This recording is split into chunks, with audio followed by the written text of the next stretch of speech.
Hi hello friends, మేమైతే ఈరోజు birthday పార్టీకి అయితే వచ్చామన్నమాట. ఎవరిది అనుకుంటున్నారా? ఈ రోజు అయితే మా అత్త బర్త్డే అనమాట. సో ఇంకా బర్త్డే పర్సన్ ఎక్కడుందో నేనైతే మీకు తర్వాత చెప్తాను.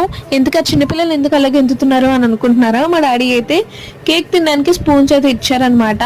సో అందుకోసం వాళ్ళు ఎగురికి ఎంతుతున్నారు అనమాట. ఎందుకు బర్త్డే పర్సన్ ఎక్కడుందో చెప్తాను, చూడండి. అదిగో చూడండి, ఆ మిడిల్లో ఉందే తనే అనమాట బర్త్డే పర్సన్. సో ఇంకా కేక్ కటింగ్ అయిపోగానే ఎవరి ఫ్యామిలీస్ వాళ్ళు స్నాప్స్ అయితే దిగేశారనమాట. ఇంకా కేక్ కటింగ్ అయిపోయిన తర్వాత స్నాప్స్ దిగేసాము. స్నాప్స్ దిగేసిన తర్వాత ఇంకా మస్ట్ అండ్ షుడ్ బి కంపల్సరీగా మనమైతే కేక్ టేస్ట్ చేయాలి కాబట్టి మేమైతే ఇంకా కేక్ని అయితే తినేసాము. అండ్ అలాగే పిల్లలు చూడండి ఎంత బాగా మాట్లాడుకుంటూ తింటున్నారో, ఏవేవో మాటలు మాట్లాడుకొని తింటున్నారు అనమాట. సో ఇంకా అది కూడా అయిపోయిన తర్వాత మేమైతే లంచ్ చేసేసాము. ఇంకా లంచ్లో ఏం పెట్టారంటే fry piece biryani, veg biryani, chicken curry, ఇంకా అలాగే లాస్ట్లో డిజర్ట్లో ఏమన్నా ఉండాలి కాబట్టి మేమైతే ఇంకా చాక్లెట్ తయారు చేసేసాము.